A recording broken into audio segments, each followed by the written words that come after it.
À un mois maintenant du premier tour des départementales, La Voix est libre ouvre le débat et passe en revue les 4 départements de la région. Première étape aujourd'hui, état des lieux dans la Nièvre. Lilian Mellet et ses invités ont fait une pause le temps de cette édition.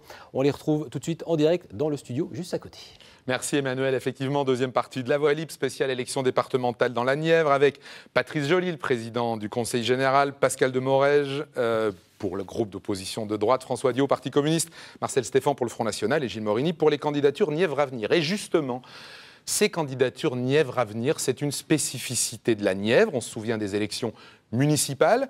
Denis Thuriot s'est présenté. Il s'est ensuite allié avec l'UMP et l'UDI pour prendre la mairie, ce qui nous amène à une vraie question sur ces élections que nous voulions poser. Oui, tout à fait. Est-ce que, comme pour les municipales avec Nevers Avenir, votre allié naturel est la droite ? Vous en parliez tout à l'heure en désignant la gauche un petit peu comme votre adversaire, c'est pour ça. Non. Alors, je crois savoir qu'il y a eu des discussions avec la droite, avec la gauche, avec vous, monsieur Joly. Il n'y a pas... Des discussions, parce que ça a été... Des discussions entre mouvements, entre partis. Il n'y a pas question de faire des alliances, pour l'instant. On nous a dit qu'il n'y avait pas eu de discussion. Hein. Monsieur Thuriot a encore dit ce matin dans les colonnes du Journal du Centre qu'il n'y avait pas eu de discussion. Vous savez bien que tout le monde se croise. En tout cas, il n'y a pas il n'y a pas de consigne ou d'alliance. Nous avons une vocation, nous sommes différents les autres, nous ne sommes pas un parti. Nous sommes un rassemblement de gens, d'intelligence, de différentes orientations, de droite, de gauche. Moi, j'ai mes convictions, plutôt à droite, ma binôme. Certes, mais concrètement, si vous remportez des cantons, est-ce que vous savez d'ores et déjà dans quelle majorité potentielle vous irez ? Pas du tout. Nous avons le principe de défendre des valeurs de respect, de tolérance. Quoi qu'il advienne, nous défendrons au moment venu le candidat qui portera le mieux nos valeurs. Patrice Joly, on a vu ce qui s'est passé à Nevers. Est-ce que vous considérez que les listes Nièvre Avenir sont, pour vous, dans l'autre camp ? Aujourd'hui, assez clairement, moi je n'ai pas eu de discussion avec les représentants contrairement de Nièvre Avenir, contrairement à ce qui vient d'être dit. Et le positionnement, ce que l'on entend, les échanges, les discussions effectivement qui sont sur la place publique montrent qu'effectivement il y a une alliance au moins tacite avec le groupe actuel d'opposition du Conseil général. Enfin, c'est ainsi, mais c'est très bien aussi, et au moins les choses sont très claires. Alors, ce que je veux dire simplement, c'est que quoi qu'il en soit, si d'aventure j'étais à nouveau président du Conseil général avec une majorité autour de moi, il nous reviendrait de travailler comme nous le faisons depuis maintenant quelques mois, de travailler avec l'agglomération de Nevers, la ville de Nevers, en toute intelligence, parce que nous sommes deux collectivités importantes pour l'avenir du département de la Nièvre.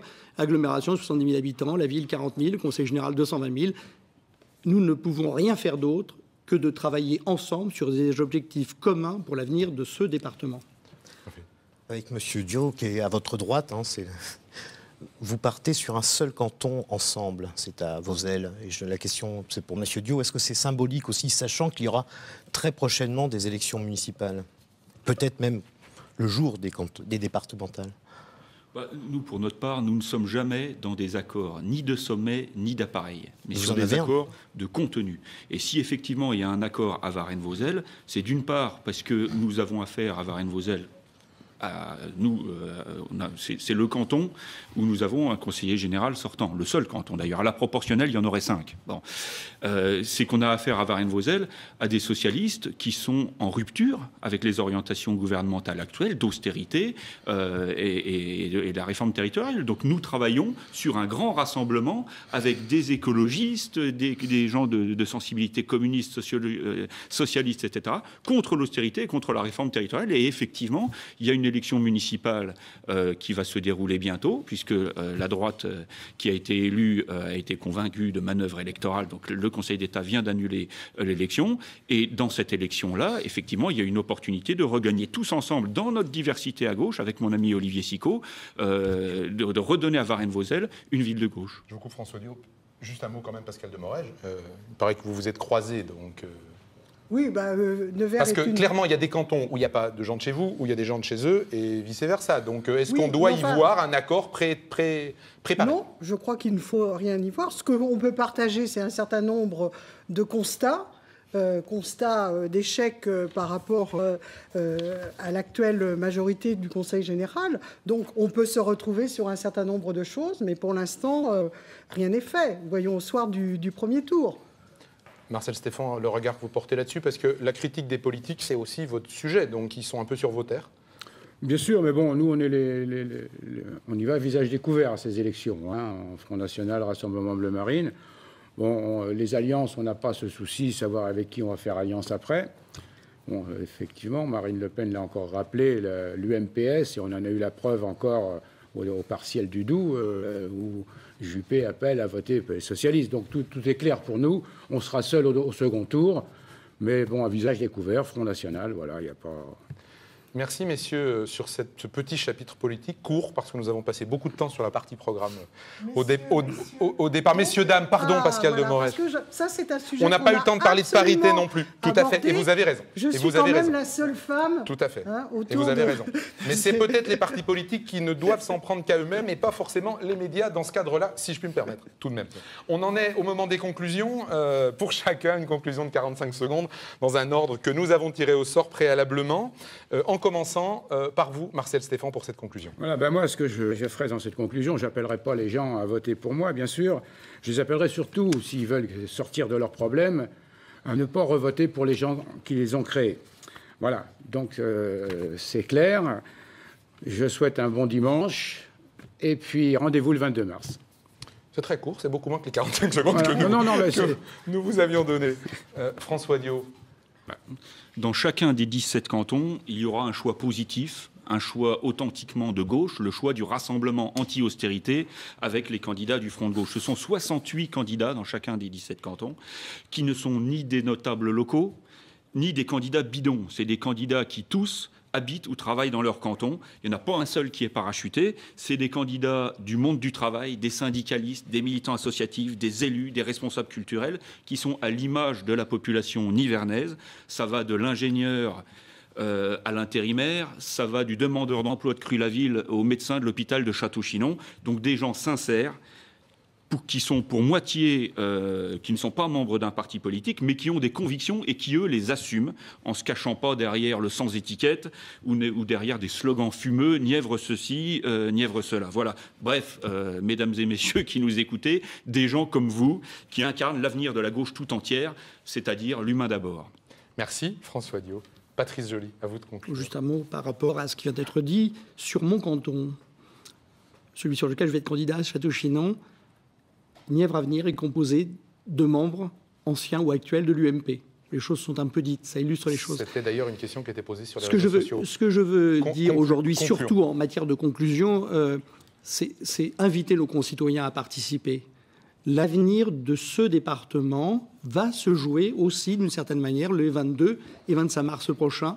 Venez participer, c'est la manière dont chacun peut participer à la communauté départementale à laquelle nous appartenons tous.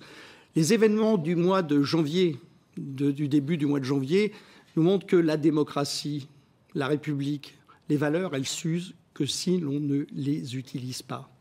Il nous faut donc être acteurs de notre vie, de notre avenir, et donc j'invite à la participation citoyenne, la plus nombreuse possible, parce que c'est celle qui aura le plus de sens. J'invite bien évidemment à voter pour les candidats de Vivre la Nièvre, composés de membres du Parti socialiste, mais composés également de personnes qui partagent nos valeurs de gauche, qui se retrouvent sur un projet, sur une dynamique qui a été engagée au cours de ces 4 dernières années, et donc qui veulent poursuivre le combat pour la défense et la construction de l'avenir de la Nièvre. Merci, Patrice Joly. Pascal de Morège, à vous de conclure. Eh bien, naufrage démographique, échec d'attractivité, destruction d'emplois et de chômage des jeunes, échec économique, pauvreté et désespoir des Nivernais, échec social. Je vous le répète, 1 sur 20. Est-ce qu'on peut avoir des bonnes raisons pour continuer à voter pour les personnes qui nous ont amenés à cette triste note ? Après 50 ans du Parti socialiste dans la Nièvre et au vu des résultats que chacun connaît et peut malheureusement apprécier, la Nièvre a besoin d'un nouveau souffle. Souffle de la confiance retrouvée, souffle de l'efficacité, souffle d'une solidarité équitable, souffle de la créativité dans tous les domaines. Nous savons bien sûr que ce sera un travail difficile, Il nécessitera du cœur et des compétences. Tous les candidats de la Nièvre s'engagent, n'en manquent pas. Ils méritent votre confiance. Électeurs nivernais, vous aimez la Nièvre. Venez nous rejoindre et ensemble, avec nos candidats dans la Nièvre s'engage, refusons la fatalité et relevons le défi. Merci Pascal de Morez. Gilles Morini, c'est vous à qui le tirage au sort donne la dernière conclusion. Le 22 mars, les électeurs de la Nièvre ont un rendez-vous majeur. Moi, je leur donne rendez-vous avec le mouvement Nièvre Avenir. Ensemble, nous pouvons exprimer un message fort de renouvellement avec des candidats qui n'ont jamais été élus au sein du Conseil général. Nièvre Avenir, c'est le pari de la différence, du rassemblement, d'un programme partagé. C'est moins de démagogie, moins d'idéologie, plus de pragmatisme pour plus de résultats. C'est le pouvoir de rassembler des intelligences diverses, au-delà des appartenances. C'est la richesse de notre mouvement, c'est notre ambition.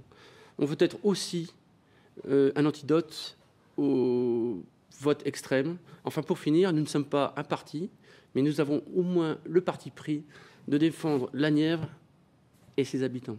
Merci Gilles Morini. C'est la fin de ce premier débat des départementales. Merci, messieurs, dames. Merci à tous les 5 d'être venus débattre. Merci Jean-Philippe. Merci Lilian. On va suivre ces élections dans le Journal du Centre, bien sûr. Tout à fait. Et puis sur France 3, avec un journal des élections qui va durer 3 semaines à partir du 3 mars, tous les soirs, avec des gros plans sur tous les cantons importants de la Bourgogne. Samedi prochain, sur ce même plateau, un autre débat sur ces élections départementales. On vous parlera de Lyon. Ensuite, dans l'ordre, ce sera la Côte d'Or. Et enfin, pour terminer, la Saône-et-Loire. Donc, rendez-vous, même heure, même endroit, ici, samedi prochain. En attendant, merci à tous les 5 d'être venus de la Nièvre, ici dans nos studios de Dijon. Bon week-end, au revoir. Bon week-end.